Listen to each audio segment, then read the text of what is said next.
Welcome back to OZK 150, and we've got a what I consider to be a fun topic today. Maybe not all parts of it are fun, but hopefully we'll get into this and explore the world of stereotypes of the Ozarks. It's very possible that if it weren't for the variety of Ozarks stereotypes that are out there, we might not have a class on the Ozarks. That's part of what makes the Ozarks is all these stereotypes that we have of a region like this. And what we'll do today is talk about how the stereotypes came to be. We'll go all the way back to the origins of some of these hillbilly stereotypes and mountaineer stereotypes that still help define the Ozarks today. And we'll trace the evolution of those stereotypes up through time. And we'll talk about, the stereotypes still today, how much validity they have. Are they based on something real, or what impact they've had on Ozarks culture, on the economy, on all that kind of stuff. But before we get there, we'll look at our famous person for the day, our famous Ozarker. You got to love that hat. That's a high hat, isn't it? You can't even see the top of it there. Anybody have any idea who this fella was? He's got to be FBI. He's almost the opposite. Oh, okay. Yeah, he's on the other side. He's on the other team. He was a criminal of sorts. Yeah. This is a guy you may or may not have heard of. Titanic Thompson. Has anybody ever heard of Titanic Thompson? All right. A pretty obscure character now, but back in his day, in the early 1900s, he was well known, at least as well known as a hustler could be. Well known enough that a writer of the early 20th century named Damon Runyon wrote a short story sort of loosely based on the Titanic Thompson guy, and that short story was eventually made into Guys and Dolls, a Broadway play, and that eventually was made into film in the 1950s, but it was a very successful play in film. Marlon Brando was in the film version. I think Frank Sinatra may have played this guy. It wasn't the same. It wasn't the name. They didn't use the name Titanic Thompson. But he was a native of Rogers, Arkansas, as you can see there in northwest Arkansas. And Thompson, whose real last name was Thomas, Alvin Thomas was his real name. Titanic Thompson was, the name that people came to know him by. Was a tremendously gifted athlete. He had extraordinary hand-eye coordination. He was ambidextrous, which means what? Right, he used both hands. And he, in the early 20th century, he would often travel the country. He would go to country clubs or pool halls and stuff like this and hustle people. He was especially adept at hustling country club types in golf. He was a tremendous golfer.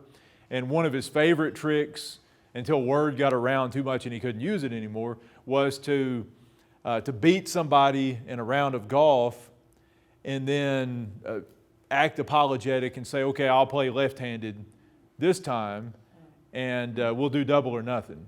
I want you to win your money back. Let's do that. And then, of course, he was even better left-handed and would beat the person playing left-handed. And so he did a lot of stuff like that. Would hustle people out of money in pool halls. He was an excellent billiard player, and would even do things like would challenge people to races, jumping contests.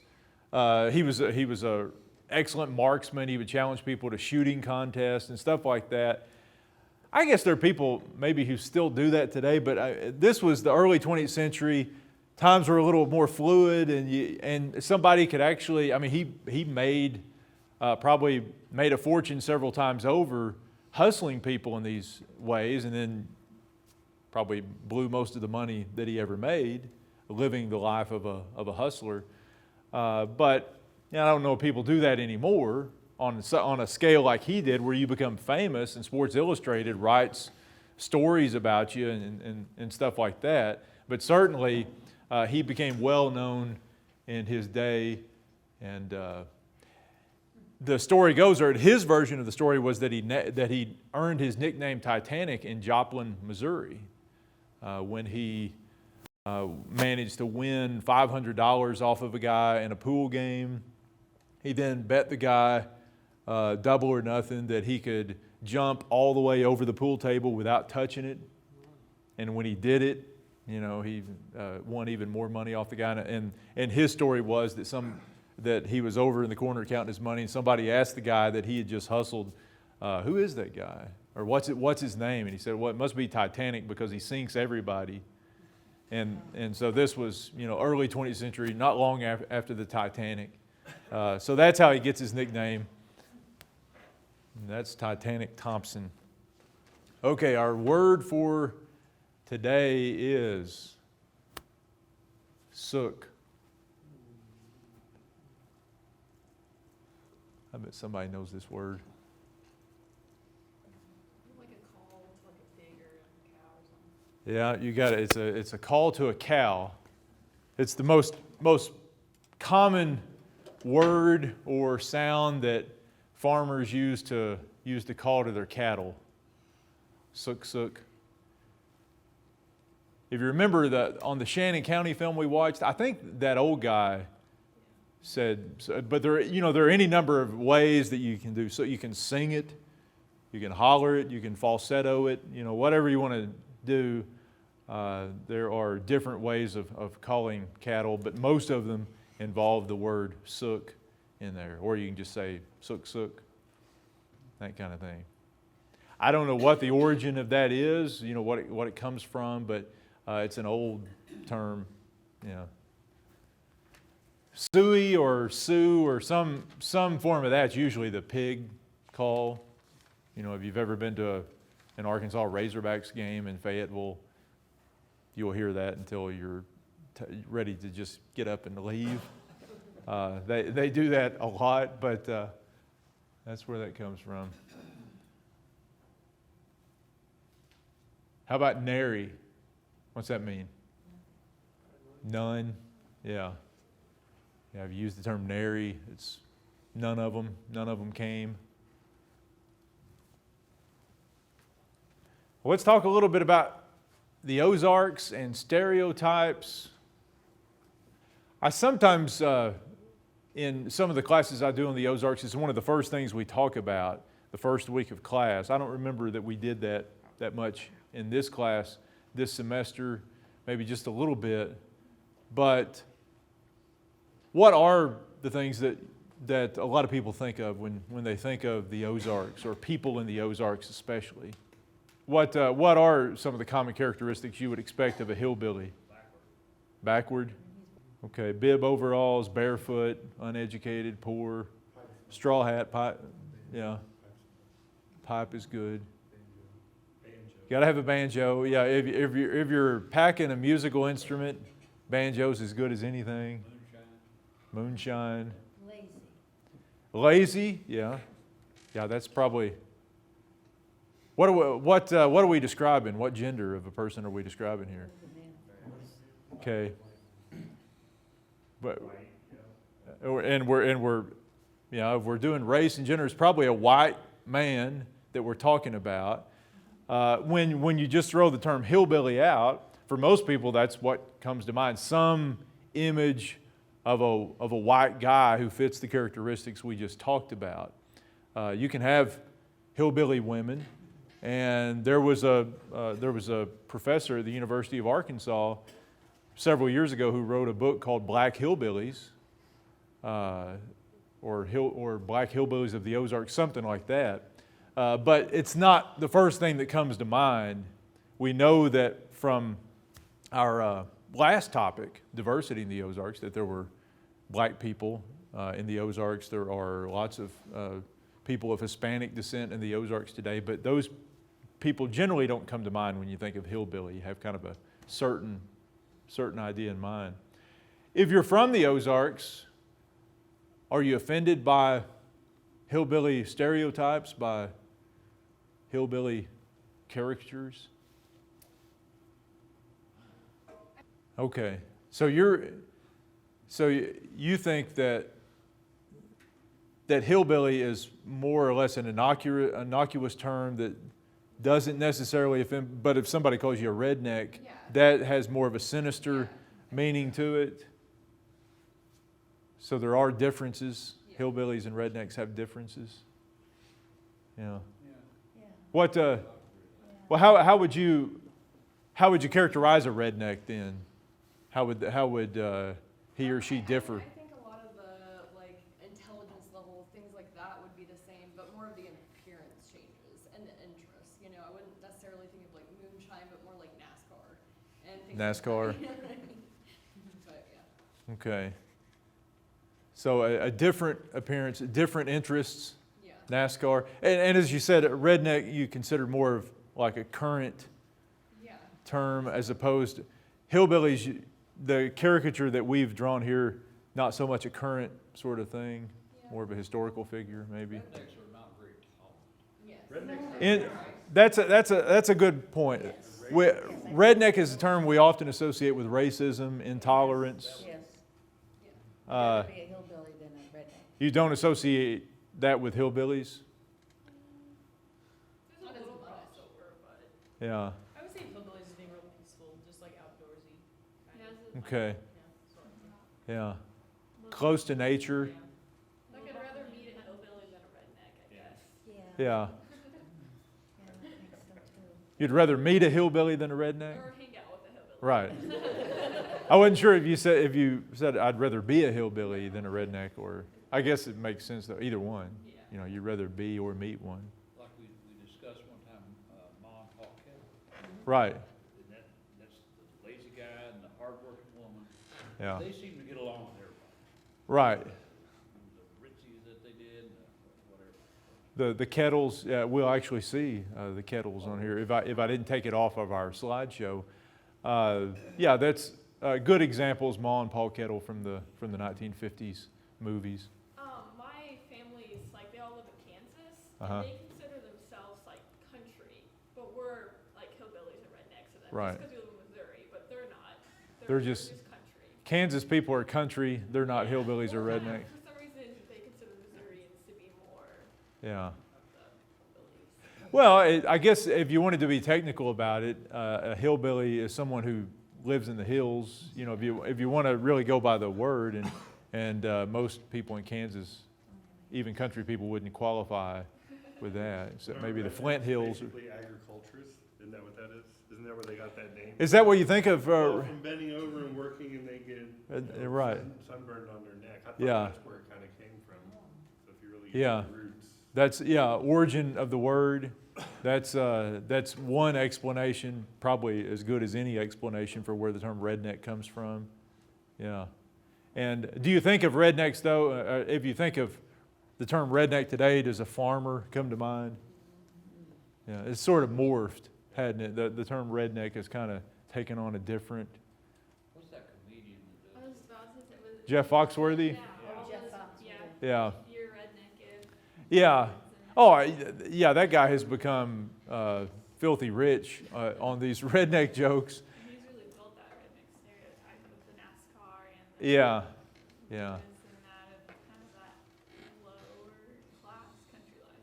Yeah, and I think today that for a lot of people, in the media or pop culture, TV, movies, stuff like that, in some ways, redneck and hillbilly and all these different sort of negative terms for poor whites have started to merge into one. I think they're more interchangeable today than they used to be. They have less, at least when you don't live in the Ozarks, or you're not from Appalachia or one of these places where you kind of deal with that stereotype all the time. If you're from LA or Chicago or New York or somewhere like that, probably a lot of these words, they just all mean the same thing to you. You know, and I still, the other night, you know, I don't even remember what I was watching. I think it was some sitcom or something on TV in prime time, and somebody called one of the other characters a hillbilly or said something about a hillbilly on there. So it's still something that's, you know, that's widely used in pop culture today, even though we don't all agree on what it is or how negative it is. But for those of you who are natives of the region, would you be offended if someone called you a hillbilly? I mean, I'm not from here, but I've been here long enough to give it some thought, man. Yeah. Would it depend on who called you hillbilly? And that, you know, that works with a lot of things. A lot of it depends on who's saying it. You know, if you're talking about ethnic or racial stereotypes and epithets, some people can use them, some people can't. And part of it is being part of the group. If I use the term hillbilly or call one of my friends a hillbilly or something like that, it's probably going to be used in a lot different way than, say, somebody from New York who's passing through and, you know, gets mad at you at the gas station or something and calls you a hillbilly. Then then you're ready to fight when that happens, right? Well, that's where we just stereotype them as a stuck-up city slicker or something like that. Right. You Yeah. know? You have to think in reverse too. How do we stereotype? Yeah, and that's big cities? right. And we certainly, I mean, to a certain degree, we all stereotype almost everybody out there. And certainly people in the country have plenty of stereotypes about city people that aren't always near the mark either. You know, just assumptions that you make, and that kind of leads into it. So if you're expecting somebody from up north or somebody from a city to be rude and disrespectful to you, and they call you a hillbilly, then you know it's on at that point. Billy, oh. It's well, that's interesting, Millie. I'm glad you. Millie says that she can't think of any instance where hillbilly would be complimentary, would be have a positive connotation, and there are. I mean, we can think of racial epithets that really have no positive connotations either, but people use them in what are meant to be positive ways sometimes. People within the group use them. And that's what I'm talking about with hillbilly. You hear lots of people from the Ozarks, from Appalachia, refer to themselves as hillbilly. And for them, it means something closer to what Lacey was talking about, something, maybe somebody who spends a lot of time outdoors. They're kind of outdoorsy people. They're close to the earth. They're survivors. They're nonconformists. And you do see a lot of people who say, well, I'm just an old hillbilly. And for them, they have a positive connotation of that. They're not necessarily thinking of the drunk moonshiner laying, using his hound dog for a pillow, that kind of thing. And it has, as we go through this, we'll see that there's a whole other element, there's a whole other side of that stereotype that lots of natives have used, and some outsiders too, to kind of celebrate the hillbilly as someone who isn't like cookie cutter suburban American, who is different, who's unique in some way, and is therefore worthy of at least some esteem, even if it's not in general a positive term. So again, a lot of it depends on who's using it. If it's for someone from Michigan or someone from outside of the Ozarks or Appalachia, there may be no positive way to use hillbilly, unless you're a back to the lander, and we'll get to them in a minute. But for plenty of people in Missouri and Arkansas and Oklahoma, the term hillbilly just has a different meaning. It's something that they have what we call co-opted, where you you co-opt something that traditionally has been used to demean you, and you just change the meaning of it, and it becomes something that, it becomes a point of pride at that point. It doesn't mean that everybody does that. You know, more than likely the Chamber of Commerce of Springfield, Missouri is not going to start referring to themselves as hillbillies, but a lot of people have taken the term and kind of run with it and made it their own term of pride in the Ozarks. So, yeah. I think I would take exception to being called a hillbilly. Not that I don't want to be a hillbilly, but I don't view myself as a Right. hillbilly.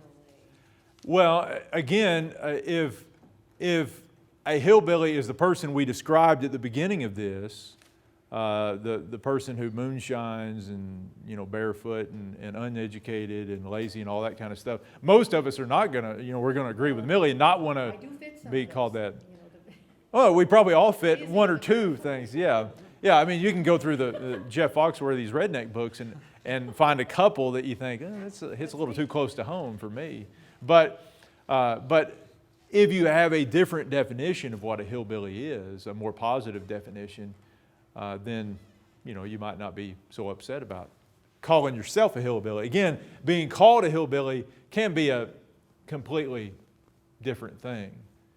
Yeah, that's if it's someone who's doing it as a way of disrespecting you, then certainly, you know.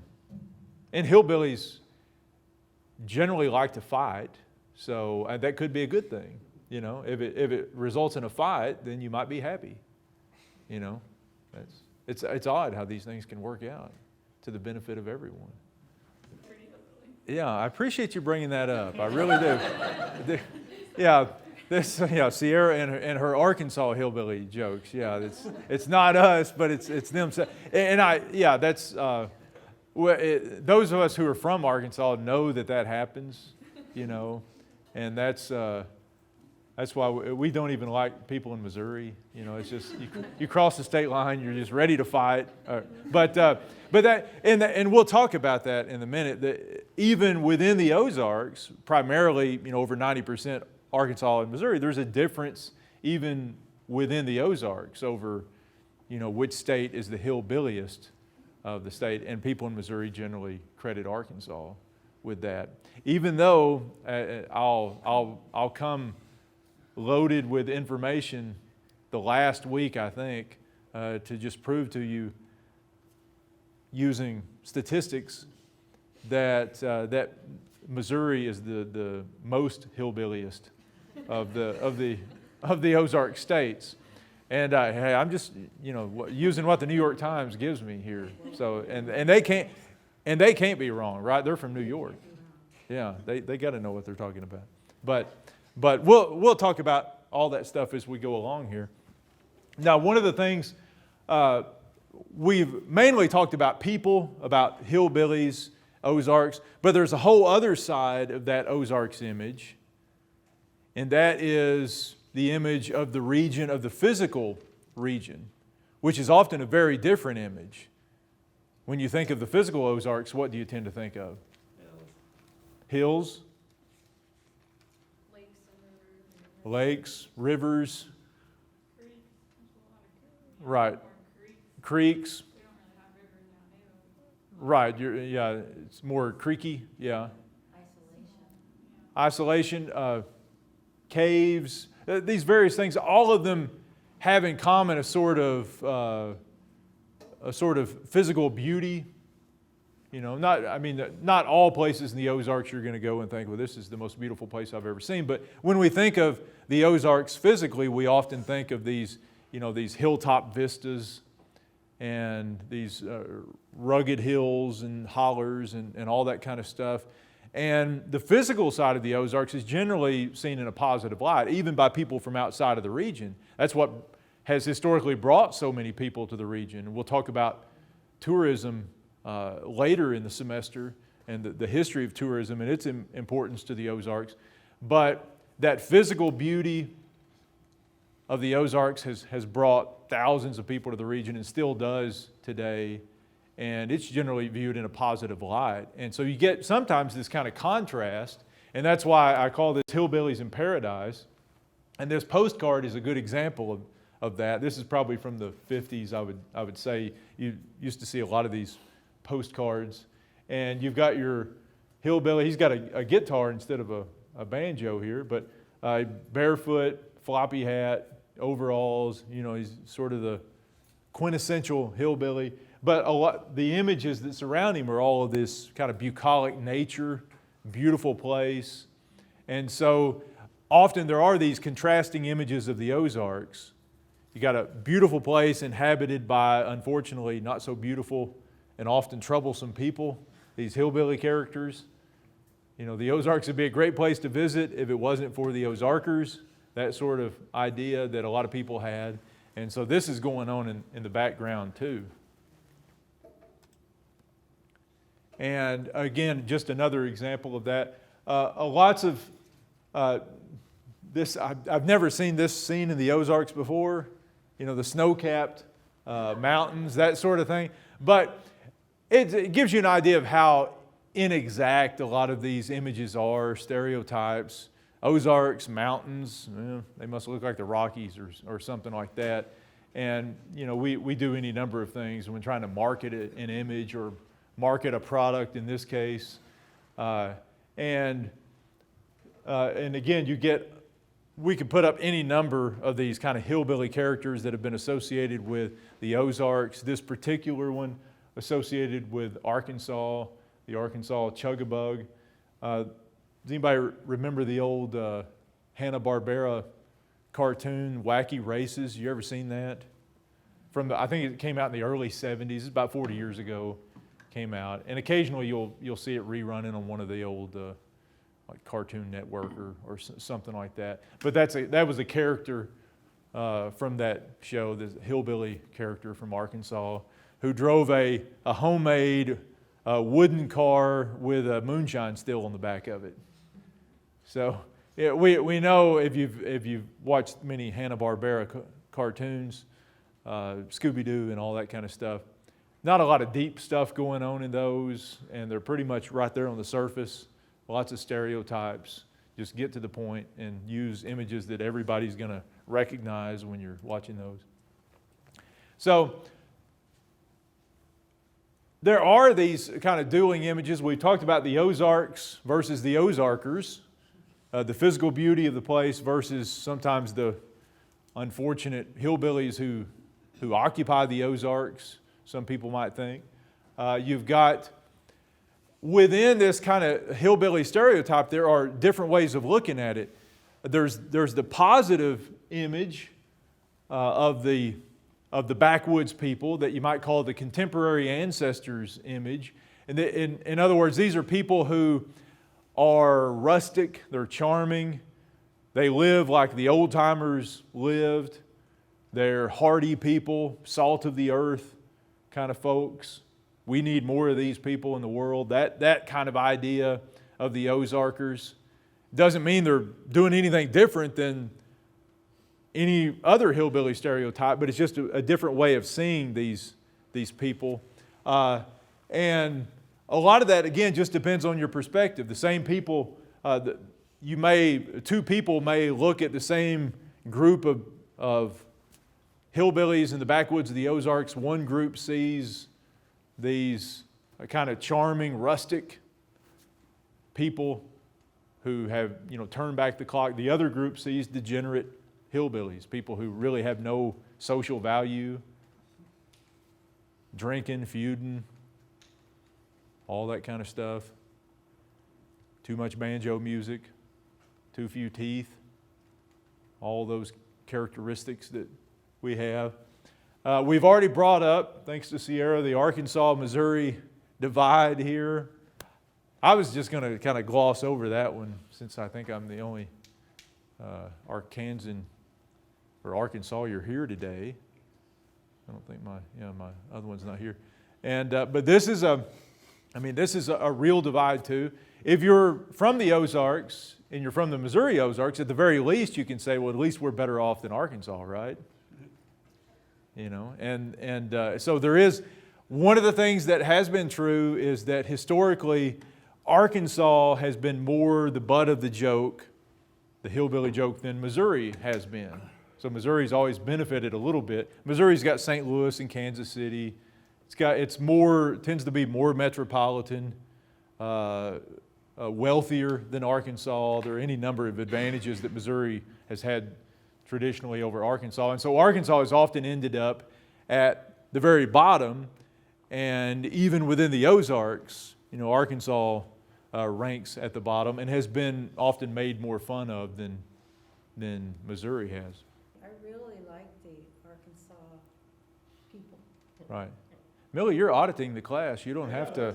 You don't have to try to butter me up here. Just. I tell you what, I go across that state line and it was different. Yeah. It really was different. Well, it is interesting that you Scotty found the Pippen people. was in school when I was down there. Oh, you were there at UCA when Scottie Pippen was there. Yeah. So mid '80s.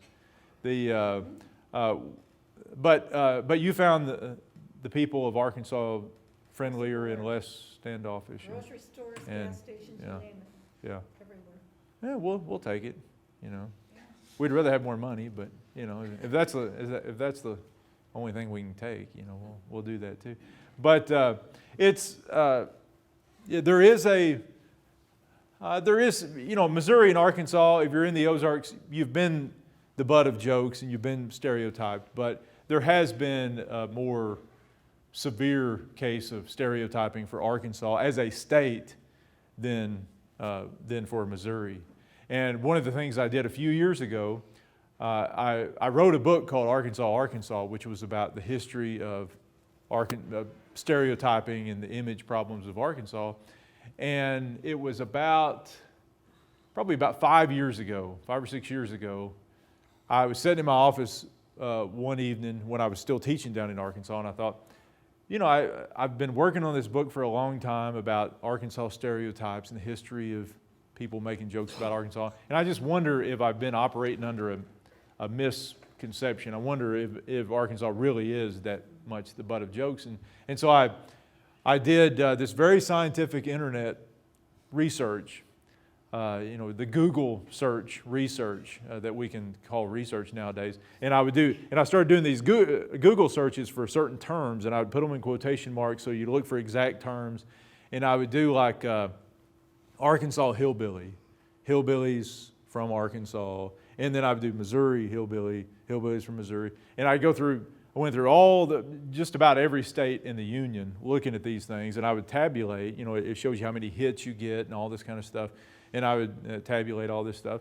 And sure enough, I was very relieved and happy to discover that Arkansas was, in fact, the hillbilliest state in the country, at least as far as people on the internet were concerned, because there were more references to Arkansas hillbillies and hillbillies from Arkansas per capita than there were any other state, people from any other state in the Union.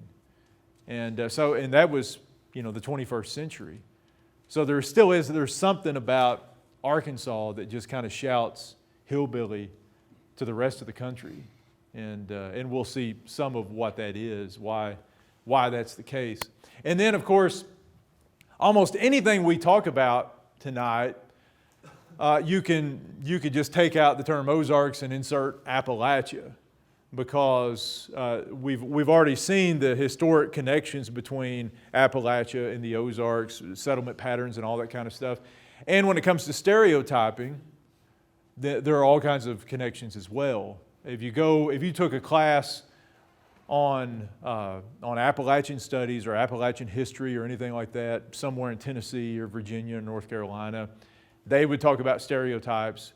They would, however, never mention the Ozarks, because they don't really care about us. We don't really matter to them, but they have to matter to us because most people in the Ozarks came from Appalachia at one point. But the same stereotypes apply, the same negative and positive stereotypes apply to both regions. So it's important to remember that, again, like so many things we talked about this semester, when we talk about the Ozarks, we're not talking about something completely unique to the Ozarks, but this is a story that we share with other parts of the country, rural parts of the country, especially the South, and especially with Appalachia.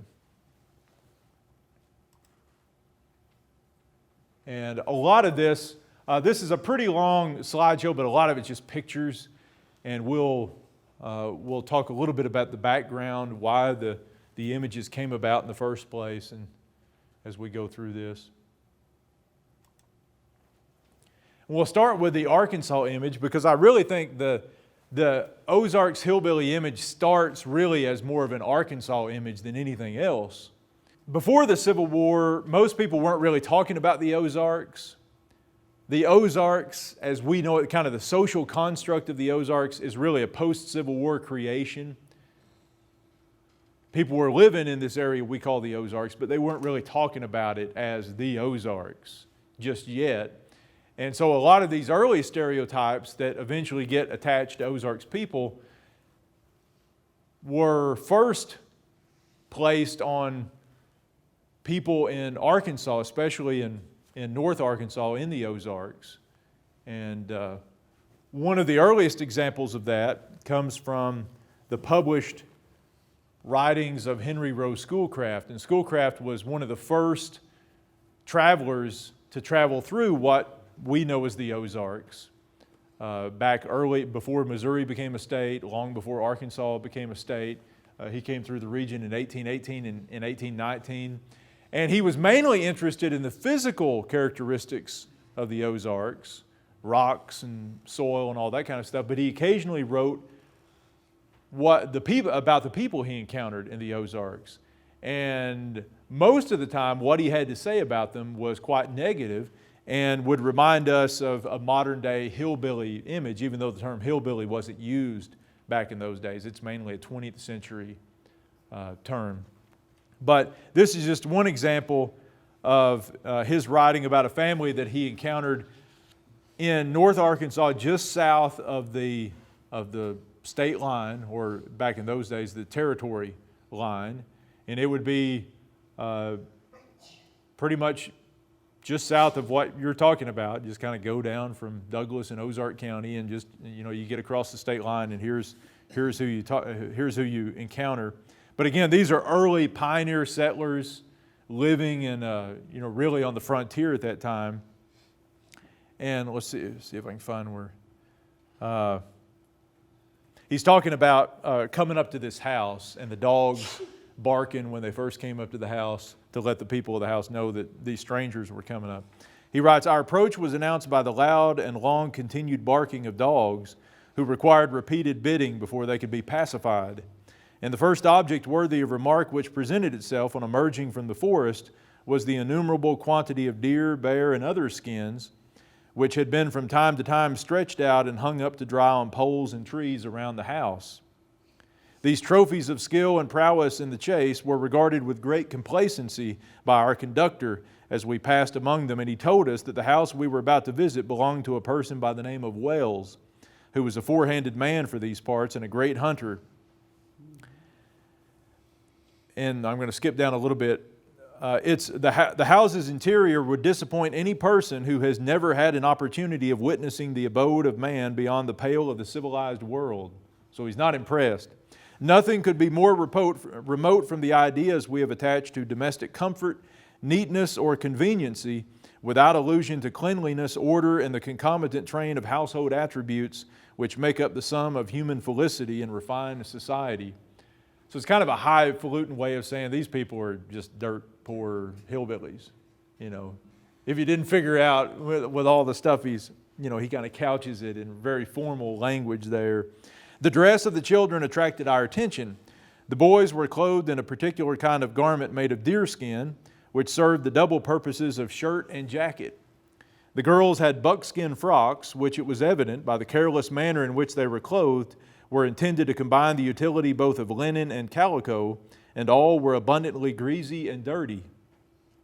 Around the walls of the room hung the horns of deer and buffalo, rifles, shot pouches, leather coats, dried meat, and other articles, composing the wardrobe, smokehouse, and magazine of our host and family, while the floor displayed great evidence of his own skill in the fabrication of household furniture.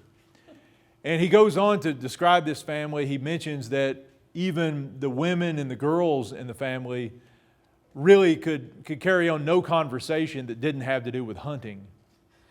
And he obviously found that troublesome. This was you got to remember, Henry Rowe Schoolcraft was from New York. He was from the Hudson River Valley of New York. He was college educated. So here was an Easterner, an educated man, in just about the most backwoods place you could find in America in 1818 and in 1819, encountering these pioneer settlers who lived like frontiersmen, because that's what they were. And he was, and there are parts of that that's funny. If you ever get a chance, read Schoolcraft's journal.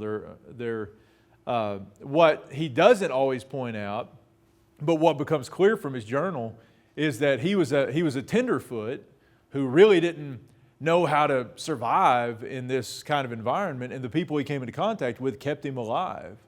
They might skin him, they might end up getting more of his money than he wanted to give them for food or something like that, but they kept him alive, and he probably would have died if it hadn't been for these people that he often insulted in his diary. Giving him food and telling him how to get to the next place he was going to, and that kind of stuff.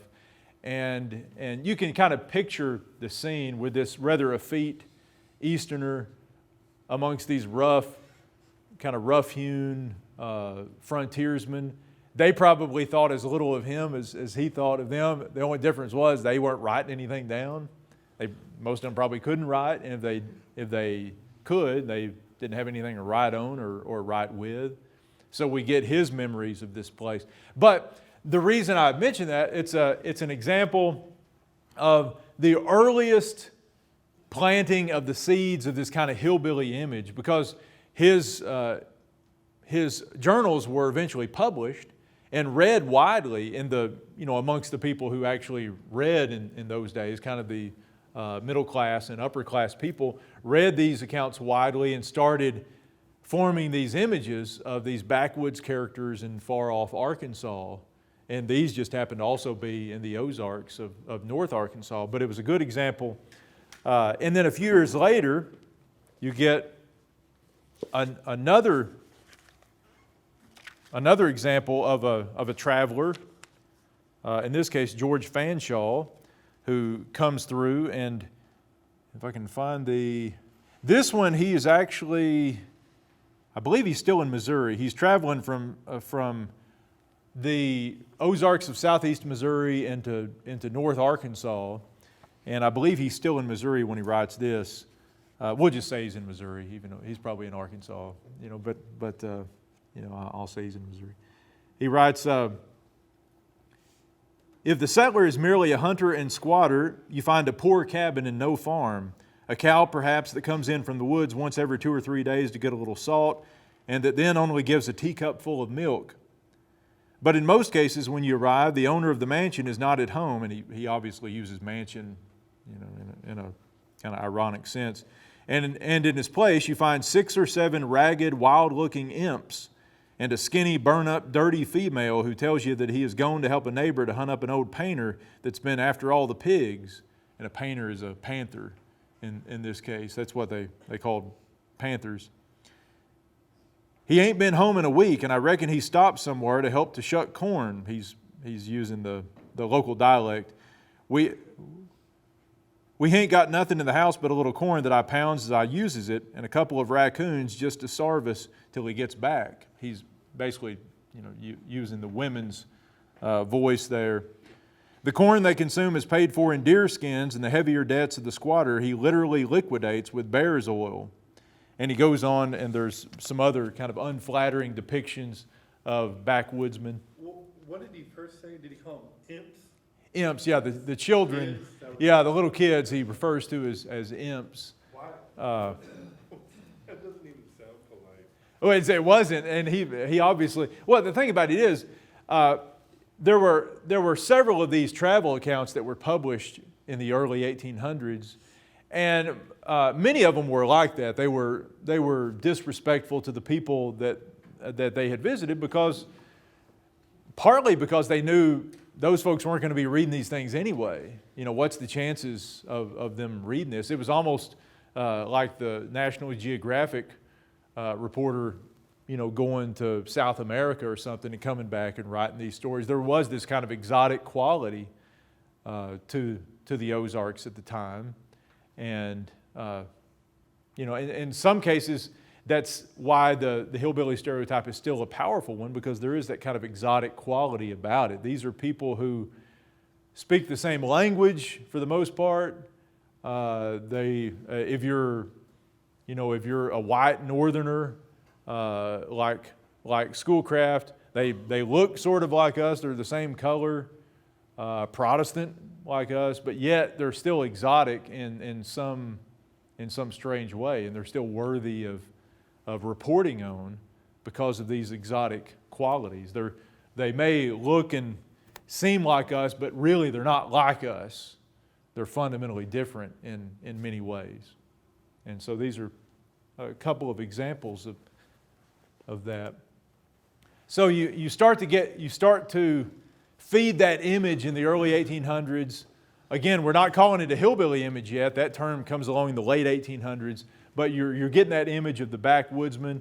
It's often associated with Arkansas in those early days. In the 1830s and 1840s, and all the way up really to the Civil War, there's a whole genre of literature that comes along, known as Southwestern humor. And the Southwestern humor is focused on these kind of frontier characters, these backwoods characters.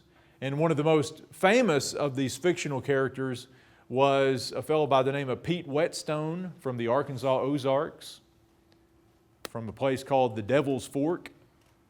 And Pete Whetstone was the creation of the guy who's pictured there, C.F.M. Nolan. Nolan was from Virginia. He was a writer, and he was actually from a relatively prosperous family. He was well educated himself, but he lived down in Arkansas and wrote these stories. And most of them were published in newspapers back east, and in these kind of sporting newspapers that they had, kind of the early versions of Sports Illustrated or something like that. Only in those days, the popular sports were things like horse racing and outdoor kinds of sports. And so Pete Whetstone was this character who was very much, we would recognize him as a hillbilly type character today. But like a lot of hillbilly characters, you could see him in a positive or a negative light. A lot of Easterners probably read the stories and thought, yeah, that's what all those frontiersmen are like. People who are uneducated, they're crude, they get in fights all the time, they're trying to bite each other's nose off and stuff like that, break legs and arms. Dangerous place. And other people would read about Pete Whetstone and think, yeah, these are... he's crude, he's backwoods, he's uneducated, but he's got horse sense.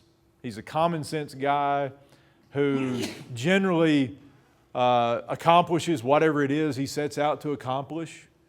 And so it's kind of, again, it's that perspective. It's what you bring to it. And for a lot of people, that he becomes kind of a heroic figure. And I'll just a little bit of this. Almost every story in this book is a Pete Whetstone story. And what C.F.M. Nolan did, he actually told his stories through the voice of Pete Whetstone. So what it is he writes these letters as if he were Pete Whetstone. He sends them to these newspapers. So it's actually Pete's voice that's telling the story, and Pete talks in dialect, and he's obviously an uneducated guy. And this is just one of many examples. In this case, and we'll see this come up again when we look at hillbilly stereotypes. One of the oldest comic conventions is to take the country rube and send him to the city. And how many times have we seen that?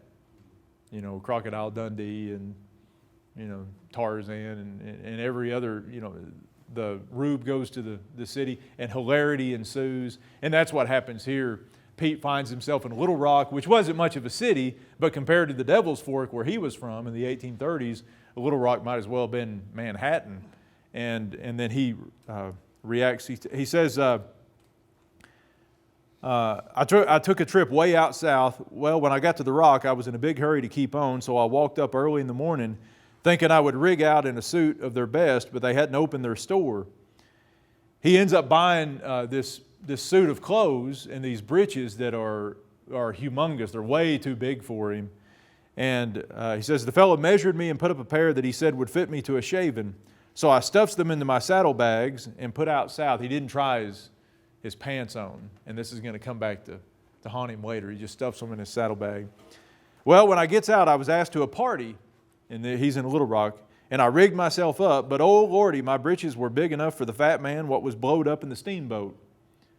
And that's going to be some, reference of the day that people would have got, the fat man, what was blowed up in a steamboat. I had my galluses up to the last notch, but it wouldn't all do, for I could have carried a grist of corn in them without stretching the cloth. His breeches are so big. I hardly knew what to do. My old breeches couldn't do it all, and my new ones hung like a shirt on a beanpole. He ends up going to a party. Somebody refers to him as Daniel Lambert.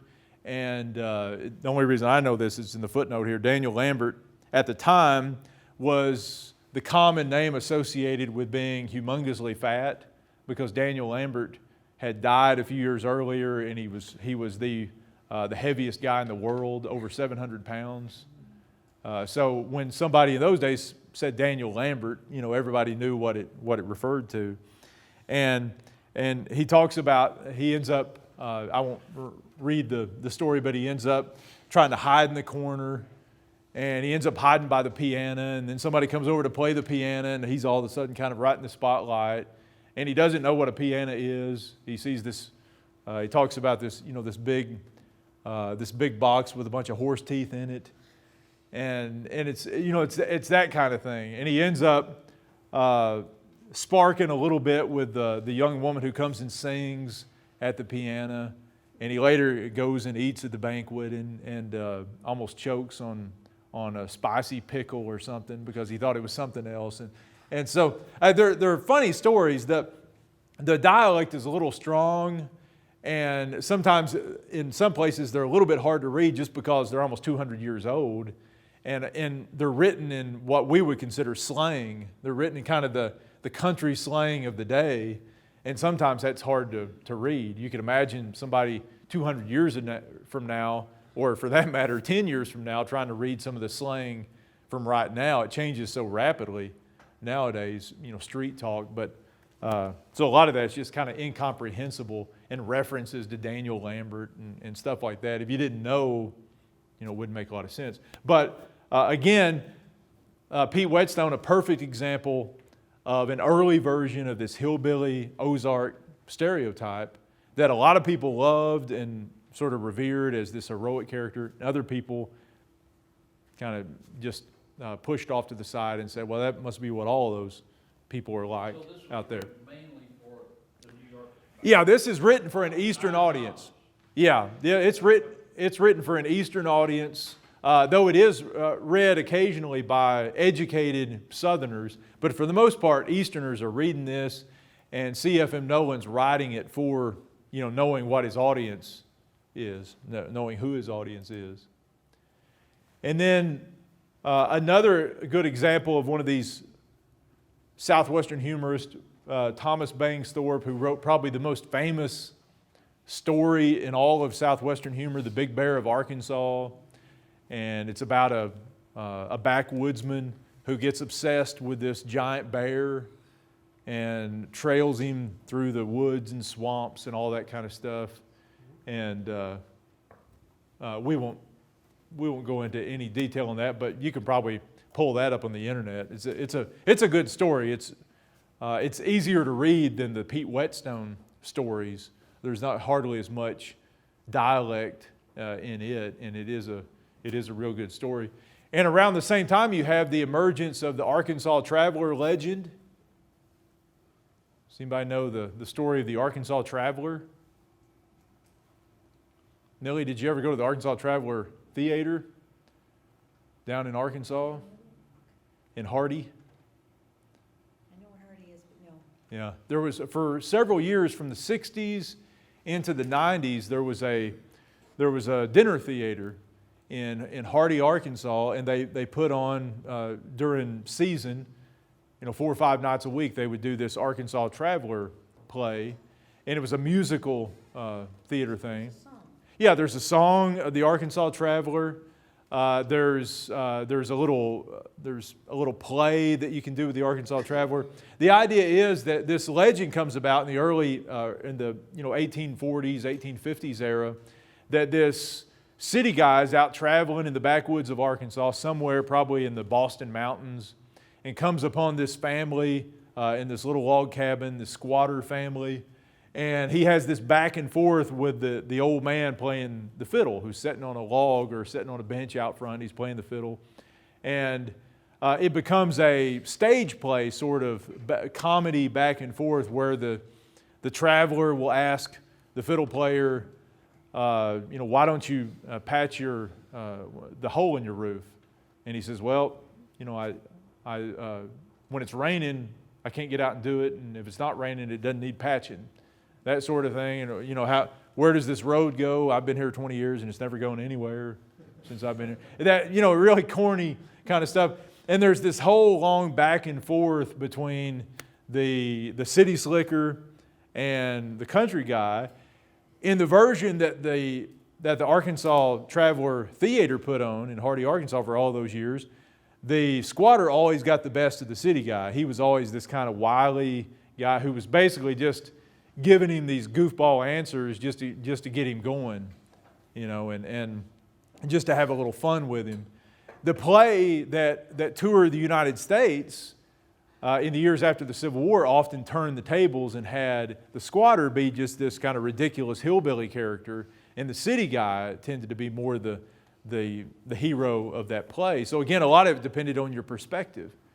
The Arkansas people who did the play a few years ago just turned the tables and said, okay, we're going to have the squatter be the one who gets the best of the deal here. And but that became very popular. There was, as Millie mentioned, there was a fiddle tune that was very popular in the 1800s called the Arkansas Traveler. Is that what the baseball team was named after? That's how the Arkansas Travelers got their name. Yeah, there's I think the student newspaper at the University of Arkansas is also called the Arkansas Traveler. I believe that's right.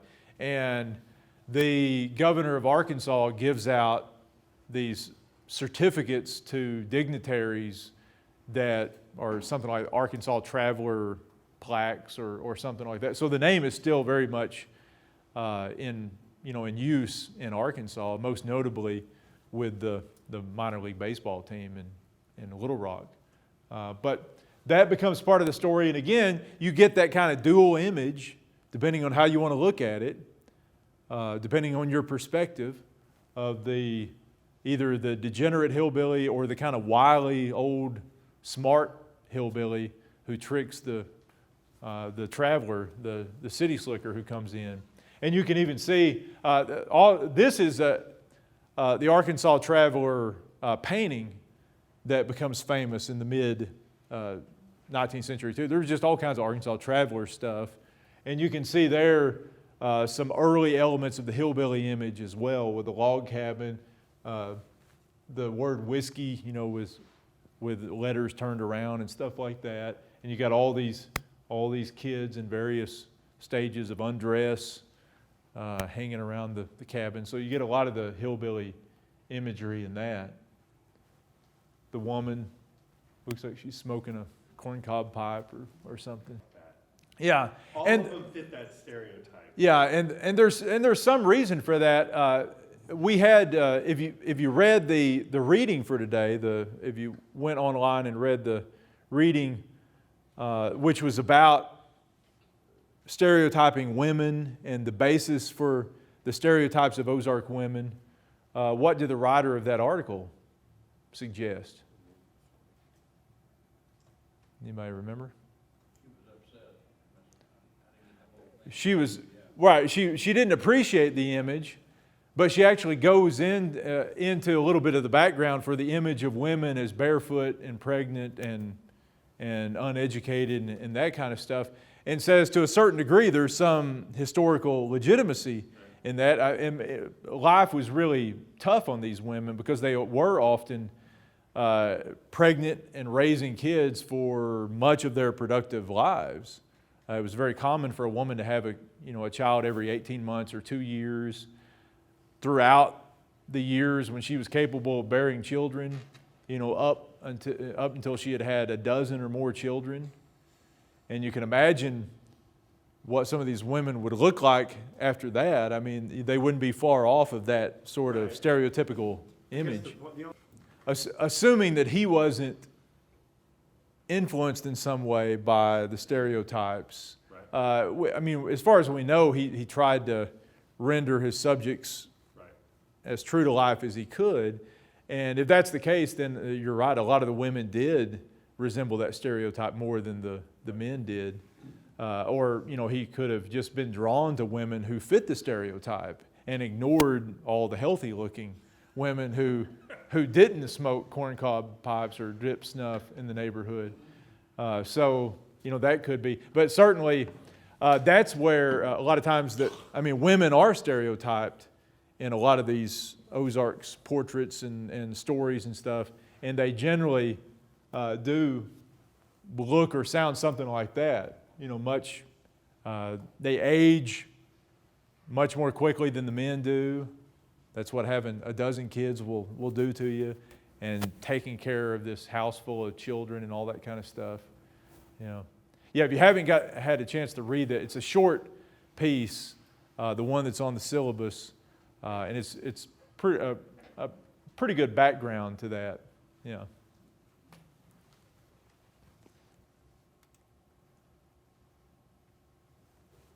And then, by the early 20th century, the late 1800s and early 1900s, you get kind of a new level of stereotyping. Again, a lot of it associated with this Arkansas image. There's a series of joke books that come out around the turn of the century, and many of them are focused on Arkansas or use Arkansas in the title because by 1900, Arkansas had become shorthand for comic. People see Arkansas, especially with a W, and it's just funny. That's pretty much all you got to do. And the most famous of all these was On a Slow Train Through Arkansas, which was just a little cheap paperback joke book that train butchers sold. Does anybody know what a butcher was on a train?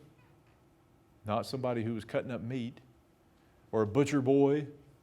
It was basically, usually they were kids or maybe teenagers who sold stuff, who went up and down the aisles of trains and just sold little knickknacks and stuff like that. And a lot of them sold these joke books, and it was something that people occupied their time with, riding from place to place, reading these jokes. The joke books today, if you ever get a hold of one of these things, and there were several of them, On a Slow Train Through Arkansas and several other versions of these, you can tell you're in the age before political correctness because they are very, very offensive, and they're very racist. The one thing you can say about it, they're equal opportunity insulters because pretty much every ethnic group, every religion, every race, hillbillies, everything else, there's a section in there devoted to jokes about them. Pretty much everybody but white middle-class Protestants somewhere, the people who are actually reading these things for the most part, the ones that are riding the rails up and down. But there are all kinds of, so a lot of these, most of the jokes aren't even necessarily about Arkansas or about hillbillies, anything like that. But the fact that Arkansas was seen as kind of comic shorthand is important, is right there on the front of the book. And That was a book, not a periodical. right, that was a book. Yeah, it went through several printings, but it became just a huge selling book of the day. And we'll go ahead and we'll take a break and come back and finish our discussion of stereotypes in the Ozarks.